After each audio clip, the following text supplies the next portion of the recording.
These are the silicone cooking molds that I picked up from the Amazon team, and they are so, so versatile and useful.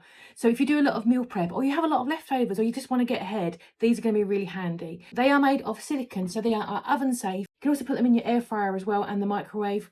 But most importantly, they are great for freezing. So if you're someone that maybe wants to cook loads of portions of your sides, for example, or you want to make batches of soup for winter, these are going to be fab. They are super bendy. So when you have prepared whatever you're going to cook or want to store your leftovers, you put them in, can put them down, put the lid on top, which will go on nice and firmly, and you freeze.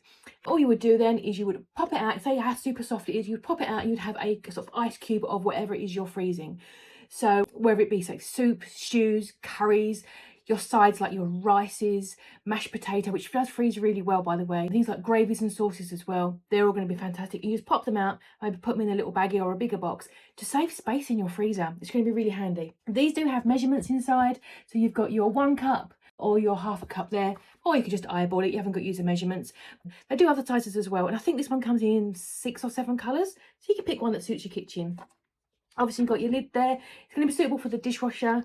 And so, yeah, all you do is you would put your foods in there, pop your lid on like that, and put the whole lot in the freezer, and you can stack them. So if you want to buy multiples, you can just get your stacker on. So, for example, I'm probably going to be cooking a sausage casserole, and my husband doesn't like it. That's fine, because I'll be putting the extras in here, there, the mashed potatoes in there, putting the whole in the freezer, and cubing it out. If I do want to have mashed potatoes with my sausage casserole again, I can. Or I can leave it in the freezer and have roast potatoes. Same with curry, rice, soups, anything like that. And also you can bake in these as well. So if you want to actually make little loaves of bread, baked omelettes, you can. What a fab little invention. What a great little design. I'm looking forward to getting my meal prep on, filling up my freezer with lovely sides and soups and mains.